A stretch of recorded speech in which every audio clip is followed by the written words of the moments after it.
Hello, future doctors. I am Dr. Himanshu Singh. I am an associate professor in Rachana Sharir department.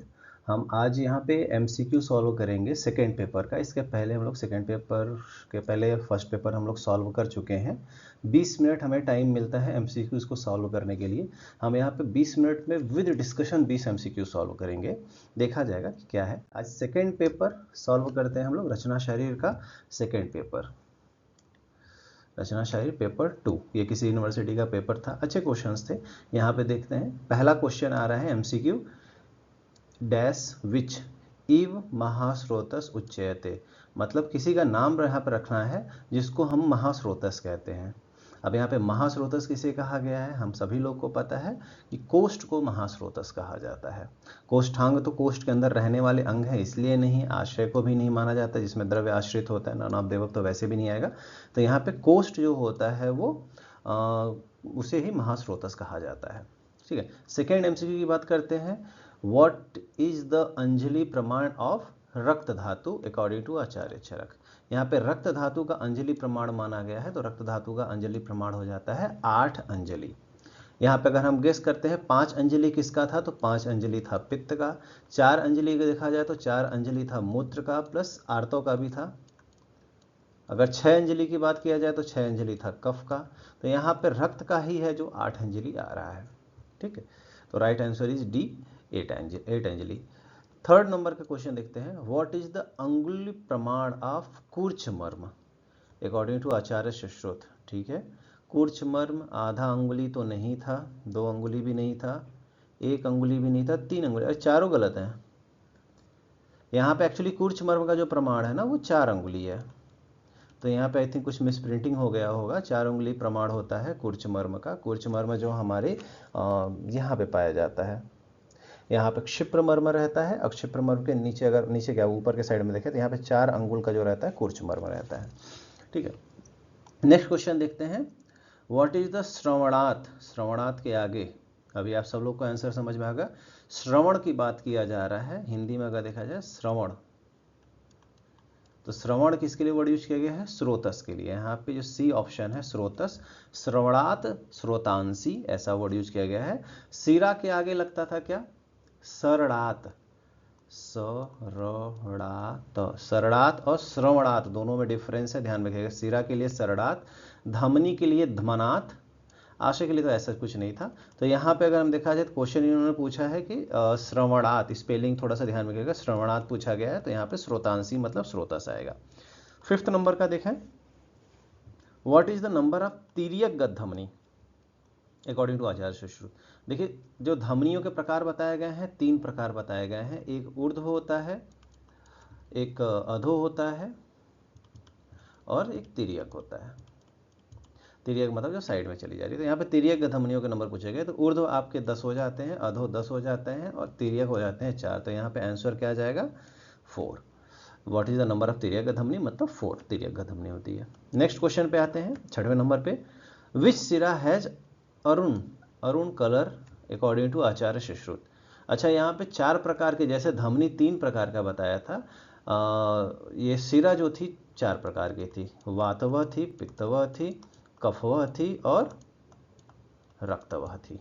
वातवह का जो colour बताया गया है, वातवह का कलर है यहाँ पे अरुण वर्ण. तो यहाँ पे आंसर हो जाएगा, फर्स्ट आंसर इज करेक्ट.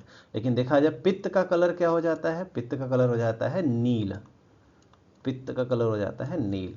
वहीं सी ऑप्शन देखिए कफवह का है, तो कफवह का ऑप्शन हो जाता है श्वेत.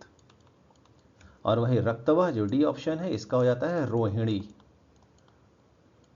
रोहिणी आंसर हो जाता है. तो ये चीज़ें ध्यान में रखिएगा. खैर कि यहाँ पे वात पूछा गया है, तो वात में आ जाता है अरुण वर्ण. ठीक है.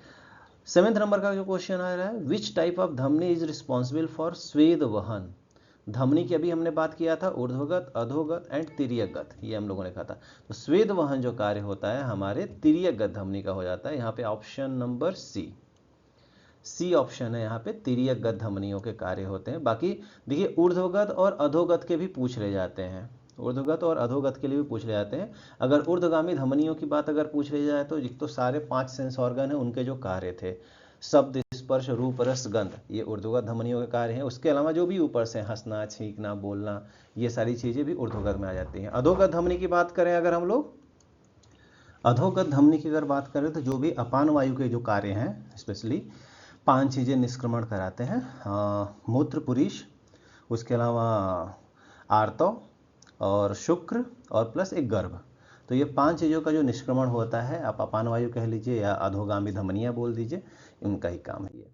नेक्स्ट क्वेश्चन आते हैं, लेफ्ट सब क्लेवियन आर्टरी।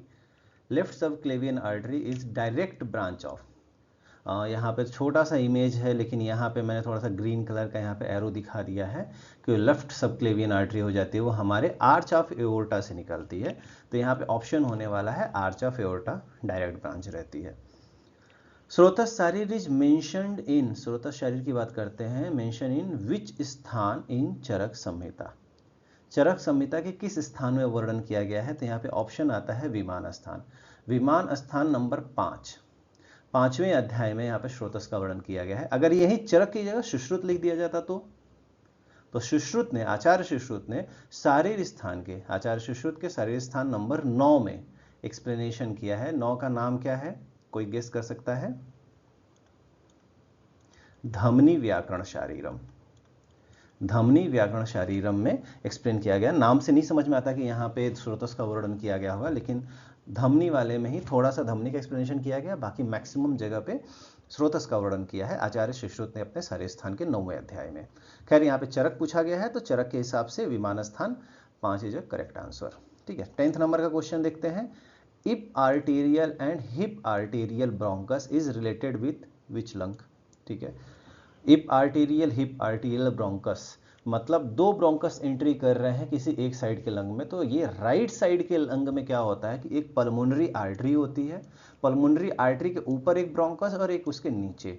तो ऊपर के लिए ईपी वर्ड यूज किया जाता है, नीचे के लिए हाइपो वर्ड यूज किया जाता है। तो ईपी की जगह उन्होंने आई सबसे लास्ट लेटर दोनों में हटा दिया है, तो ईपी आर्टेरियल की जगह इप आर्टेरियल हो गया, हाइपो आर्टेरियल की जगह हिप आर्टेरियल वर्ड यूज किया जाता है। यहाँ पे हाइपो वैसे लिखा हुआ है, बहुत सारी बुक में हिप आर्टेरियल वर्ड यूज किया जाता है। तो दो ब्रोंकस, ऊपर के साइड में भी ब्रोंकस, नीचे के साइड में भी ब्रोंकस रहते हैं, किसके? यहाँ पे पल्मोनरी आर्टरी के ऊपर। तो ये कौन से साइड में होता है? राइट लंग में। ये राइट लंग जो है यहाँ पे दो ब्रोंकस एंट्री करते हैं। जब आप रूट्स ऑफ द लंग पढ़ेंगे तो वहाँ पे डिफरेंस समझ में आएगा कि यहाँ पे राइट लंग में दो ब्रोंकस एंट्री करते हैं। 11th नंबर का क्वेश्चन देखते हैं, length of the trachea, trachea की लेंथ कितनी है? तो यहाँ पे राइट आंसर, जो मोस्ट करेक्ट आंसर इसमें से आ जाएगा 11.5, नहीं तो फिर 10 से 13 सेंटीमीटर तक भी बोल दिया जाता है, लेकिन अगर बीच में एक एवरेज निकाला जाएगा तो करीब करीब 11.5 के आसपास में आ जाता है। तो 11.5 ये जनरली मान लिया जाता है ट्रैकिया की लेंथ।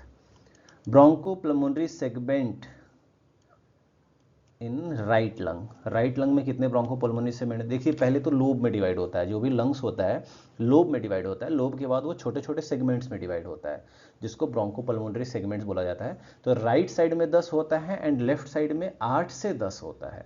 तो यहाँ पे राइट लंग पूछा गया है, तो राइट लंग में कितना हो जाएगा आपका? 10। दोनों में 10-10 होता है, कहीं कहीं पे लेफ्ट वाले में 8 बोल दिया गया है, तो 8 से 10, लेकिन राइट वाला तो क्लियर है, राइट साइड वाले में 10 ही है ऑप्शन। नेक्स्ट नंबर 13वें नंबर का है, is a condition where air present in pleural cavity. किस कंडीशन में जो प्लूरल कैविटी होती है वहां पे एयर आ जाता है? ये डिसीज कंडीशन की बात चल रही है, तो यहां पे आ जाएगा आपका right answer is pneumothorax. Numa मतलब होता है एयर, थोरैक्स के अंदर एयर फिल हो गया। अच्छा, बहुत सारे लोग गेस करते हैं लंग्स में तो हवा ही रहती है, यहाँ पे लंग्स की बात नहीं चल रही है, लंग्स के बाहर जो प्लूरल कैविटी चल रही है वहाँ की बात चल रही है कि वहाँ पे एयर आना ठीक नहीं होता है। खैर, पायोथोरैक्स का मतलब क्या हो जाता है? यहाँ पे पस, अगर उसी प्लूरल कैविटी के अंदर पस फॉर्मेशन हो गया तो पायोथोरैक्स। अगर जो उसके अंदर जो फ्लूइड रहता है वही एक्सेसिव हो जाता है, मतलब वाटर ही बात कर लो, यहाँ पे हाइड्रो का मतलब होता है वाटर। कौन सा वाटर? जो प्लूरल फ्लूइड होता है उसकी बात चल रही है। प्लूरल फ्लूइड अगर एक्सेसिव अमाउंट में आ गया तो हाइड्रोथोरैक्स। और हीम मतलब क्या हो जाता है? ब्लड। अगर ब्लड आ जाता है उसी प्लूरल कैविटी में तो ये क्या हो जाता है? हीमोथोरैक्स कहलाता है। खैर, यहाँ पे एयर की बात की गई थी तो एयर के हिसाब से यहाँ पे न्यूमोथोरैक्स आ जाएगा। Pneumothorax is the correct answer. Which lung is lighter? 14th number का क्वेश्चन है, कौन सा लंग थोड़ा सा लाइट वेट में रहता है यहाँ पे? तो हमको पता है कि राइट लंग हैवी रहता है, तो लेफ्ट लंग ही यहाँ पे लाइट होने वाला है। राइट लंग कितना हैवी रहता है लेफ्ट लंग से? 50 to 100 ग्राम हैवी रहता है, ये 50 से 100 ग्राम हैवी रहता है लेफ्ट लंग के। तो यहाँ पे तो लाइटर पूछा गया है, लाइट कौन वेट में है, तो यहाँ पे left lung is lighter than the right. Next question पे आ जाते हैं यहाँ पे, anti flexion angle of the uterus. Anti flexion angle क्या होता है? एक्चुअल में जो वेजाइना रहती है ना, वो वेजाइना थोड़ा सा तिरछे से ऊपर की तरफ आती है और उसके ऊपर टिल्ट होता है हमारा पूरा का पूरा यूटेरस। लेकिन यूटेरस में एक सबसे ऊपर फंडस पार्ट रहता है, देन बॉडी, देन सर्विक्स रहता है। तो उसके हिसाब से देखते हैं, इमेज के थ्रू समझा देता हूं। यहाँ पे होता क्या है कि यहाँ पे ये वेजाइना वाला एंगल है, वेजाइना ऐसे तिरछे में जा रही है। उसके बाद फिर यूटेरस का जो सर्विक्स वाला पार्ट है, सर्विक्स वाला पार्ट जो एंगल बनाता है उसको बोला जाता है एंटीवर्जन, क्योंकि यहाँ पे एंगल बनाया हुआ है सर्विक्स 90 डिग्री के आसपास में, तो उसे एंटीवर्जन कहा जाता है। ये नॉर्मल एनाटॉमिकल कंडीशन है। यहाँ पे ब्लैडर है, ब्लैडर के ऊपर हमारा यूटेरस लाई करता है टिल्ट होके, ठीक है। अब सर्विक्स एंड बाकी के पार्ट, बॉडी जो रहती है यूटेरस की, उनके बीच में क्या एंगल बन रहा है यहाँ पे, तो सर्विक्स और बॉडी के बीच में जो एंगल बनता है अप्रॉक्सीमेटली 120 डिग्री का एंगल बनता है, 120-125 डिग्री का, तो उसे बोला जाता है एंटी फ्लेक्शन। तो यहाँ पे क्वेश्चन क्या पूछा गया था, anti flexion angle of the uterus. तो यहाँ पे नियर बाय आंसर आ जा रहा है 120 डिग्री। तो 120 डिग्री एंटी फ्लेक्शन। वही अगर एंटी वर्जन पूछा जाता तो एंटी वर्जन वाले में 90 डिग्री हुआ करता, ठीक है। तो खैर यहाँ पे तो एंटी फ्लेक्शन है, तो 120 डिग्री। नेक्स्ट क्वेश्चन है, स्नेह भक्ते यथा ही अक्षय। यथा ही अक्षय, स्नेह भक्ते यथा ही अक्षय, ये किस कला के लिए यूज किया गया है? ये है चौथे नंबर की जो कला आती है, श्लेष्मधरा कला।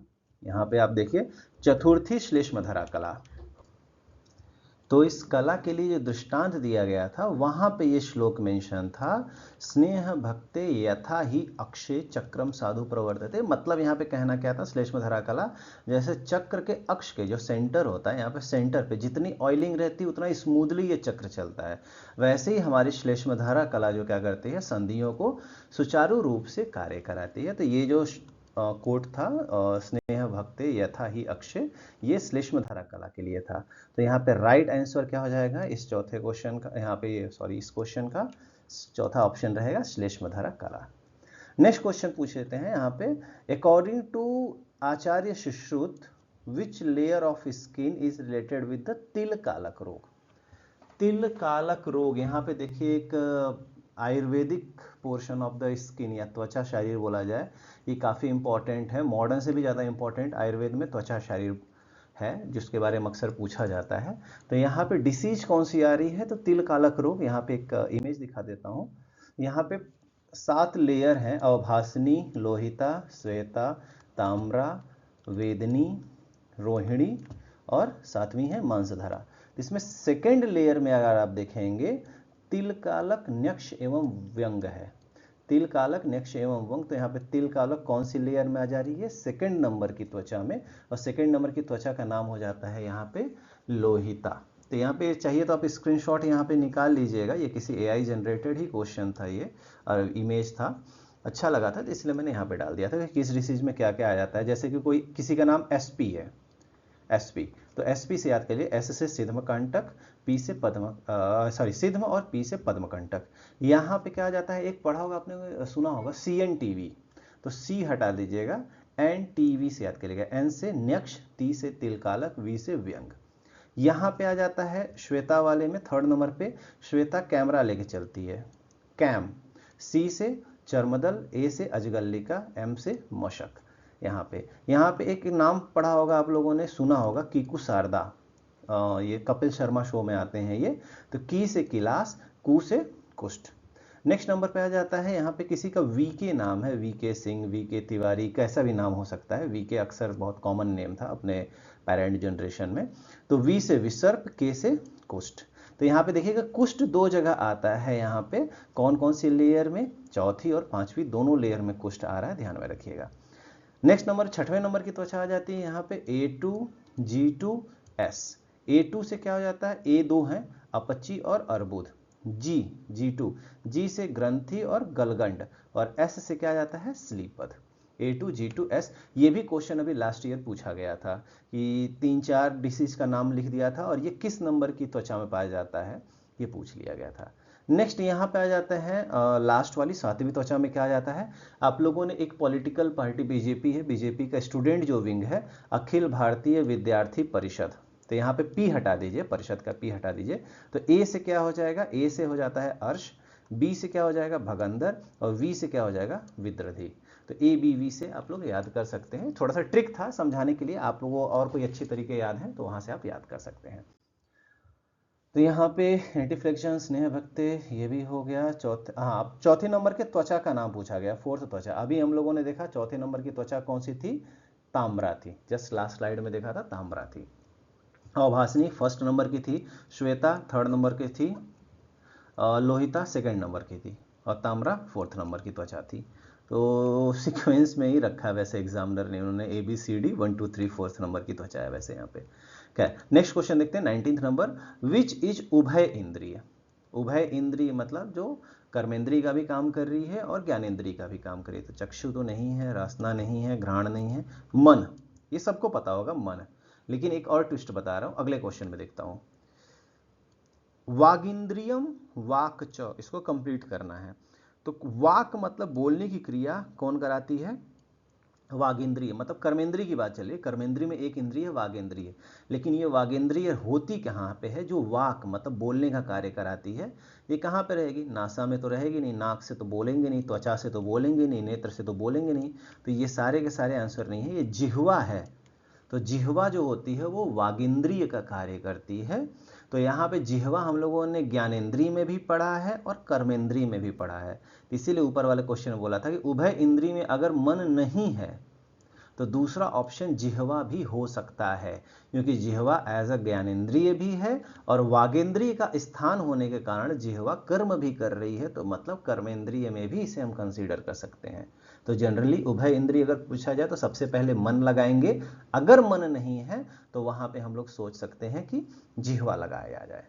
ठीक है, तो यहाँ पे 20 क्वेश्चन थे आपके, जल्दी जल्दी ही खत्म कर दिए गए हैं, 20 मिनट में खत्म करने रहते हैं हम, उसके पहले तो विद डिस्कशन खत्म कर लिए। ठीक है, चलिए, okay, thank you, all the best.